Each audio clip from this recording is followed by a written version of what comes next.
the holy grail of holy grails is like, if I can get the operating model, team-based, small batch, all the different things, and create these containers where the connection and the fun and the intimacy can happen, like that's when we really win, right? Because now we're creating these inclusive environments where people are empowered and have say and have purpose and connection to vision and all these things, and get to express their full selves at work, right? Without feeling like a cog in the machine. But yet we have a mechanism, system delivery in place that actually is reasonably assured of producing results, or figuring out really fast that we're not gonna.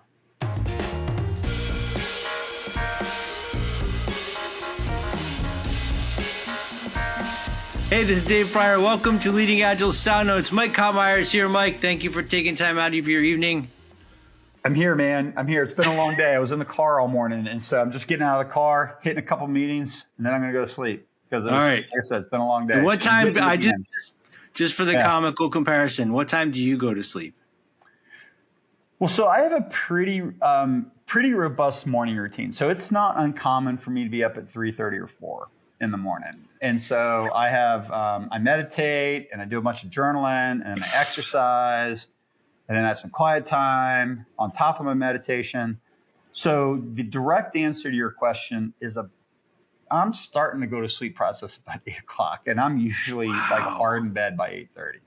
So, but my wife and I are in a situation where like all our kids are out of the house, and we see each other. We both work out of the house. Well, she volunteers outside of the house, but we're in the house. We see each other all day. We hang out for a little bit, cook dinner, and we're like out. I don't want to watch a bunch of TV. You get up an hour and a half after I go to bed. Wow. I go to bed like 2:30, 3 o'clock. We were on totally different schedules. Yeah. All right. So I got up at 3:30 Central Time this morning. So I went to bed at 3:30 or 3. Yeah, crazy, man. Crazy. Okay. So our topic today is all about color codes. We're going to talk about kind of build on your indie talk. I wanted to do a quick sort of preamble on the color code thing for the people that aren't familiar with it. Yeah. Does anybody know what the color code thing is that I want to talk about? I don't know, but I got all the links ready to go. So there's a book by Taylor Hartman called The People Code and the Character Code.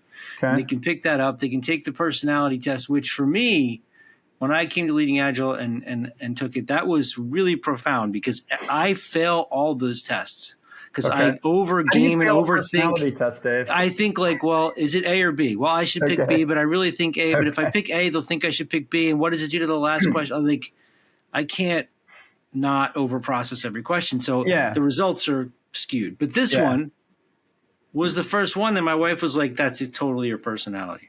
So what's interesting about it, so I got turned on to it probably pretty close to 5 years ago. From what I understand, I've actually had it vetted. It's based upon the same underlying kind of theory as the DISC, right? So you could map this little color code thing to the DISC survey. What's interesting to me is that I think the DISC survey is super useful. I think Myers-Briggs is useful. I've taken a lot of personality tests. We do a lot with personality around here. But what's super neat about this color code personality test is that it basically it's everybody's a blend, but it basically puts you in this grid of, are you logical or emotional, controlling or non-controlling? And so logical controlling is red. And that's like a power frame. Logical non-controlling is like peace. So it's like rule following, right? So I'm logical, but I'm kind of operating within established boundaries because I don't want conflict. On the emotional side, you have emotional controlling, which tends to be like intimacy and connection.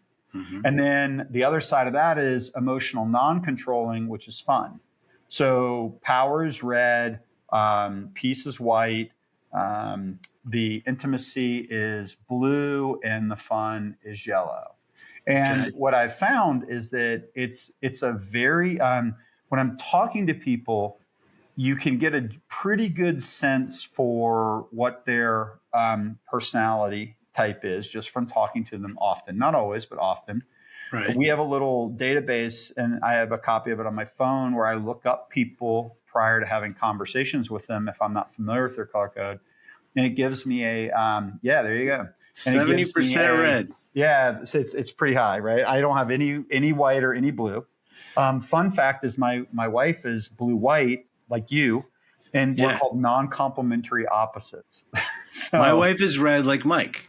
Yeah, and so it's really interesting, and I had this epiphany, and so I'm just going to cheat up on the topic, right? I had this epiphany that one of the challenges that we're having in the Agile community, and I think it's a big challenge, is that we're talking about culture from a very, what I'll call, blue perspective, a very emotionally controlling perspective. We want intimacy, we want connection. It's like what we talk about with games, and it's what we talk about with team rooms and personal It's that safety. magical land of Agile.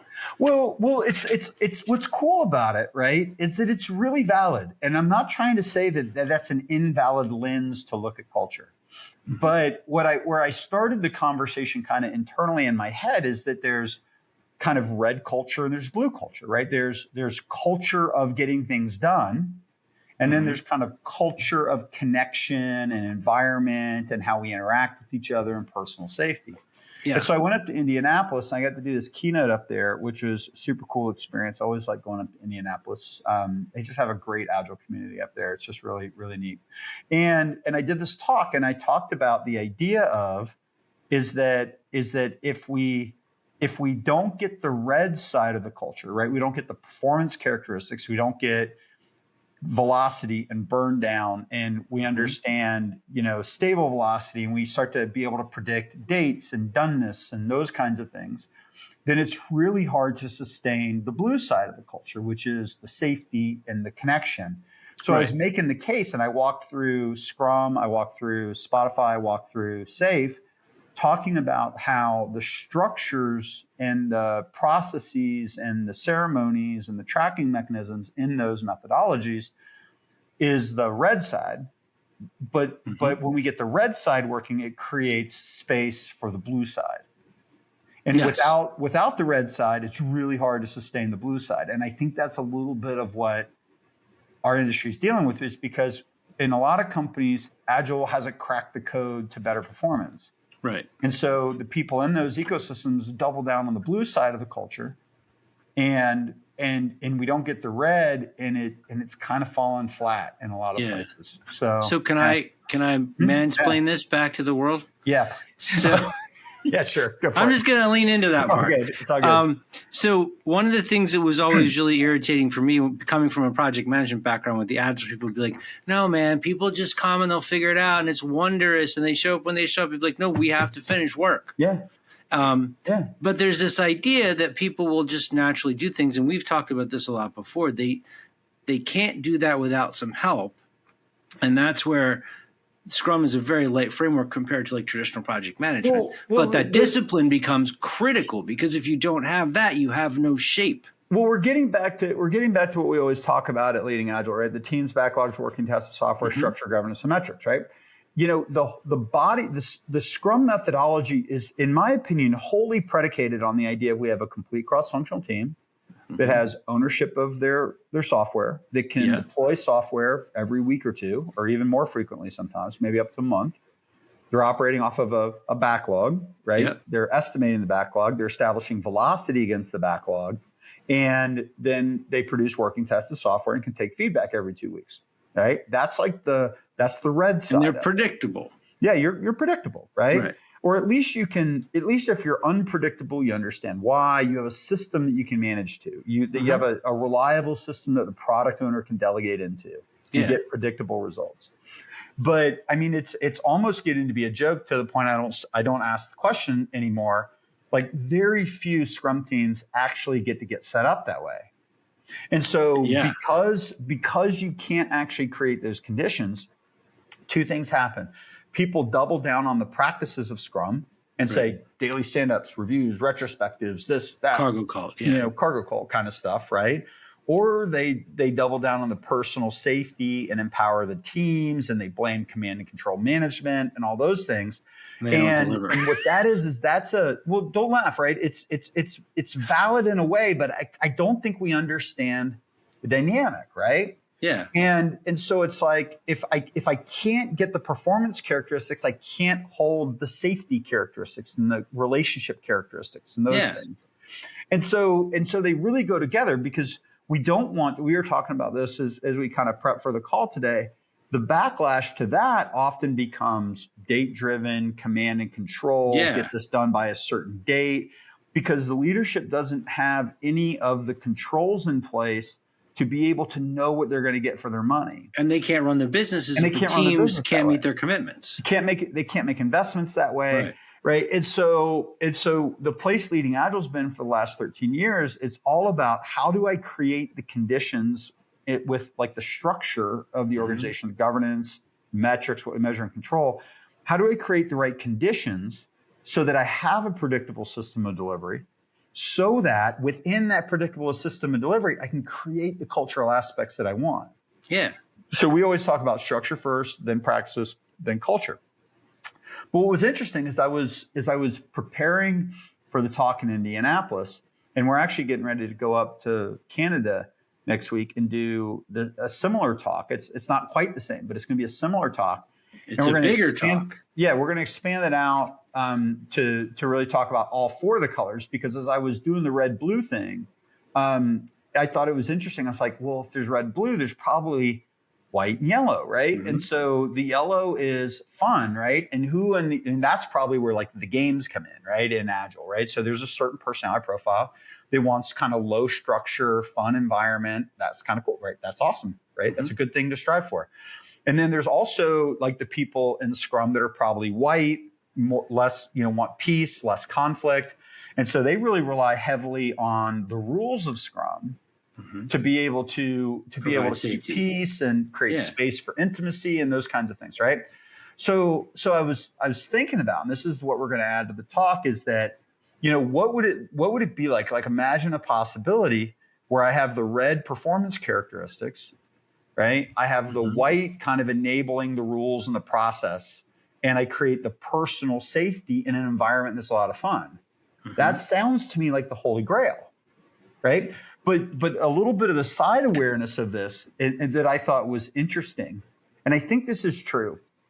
I think we all, as humans, we see the word culture through our own personality lens. Yes. So like you made the comment again when we were prepping, what was it? The Peter Drucker comment that says like culture eats strategy for breakfast.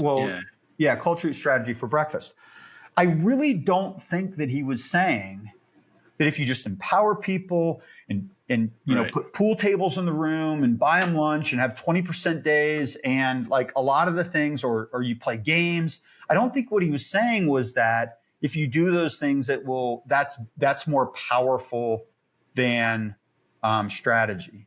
Yeah. My guess is that he probably was talking about culture through a red lens. And what he was basically saying is that our ability as a culture to execute, to make and meet commitments, to do what we say we're going to do, to deliver when we say we're going to deliver it. Yeah. That kind of culture eats strategy for breakfast. But so we're each out there in the world reading Drucker's comment, and I'm read and I go, makes perfect sense, right? And I move forward with that. The blue people go, makes perfect sense, and they go their agenda, right? So I think Drucker's been, we've all co-opted that quote and run it through our own personality lens to interpret what culture means, right?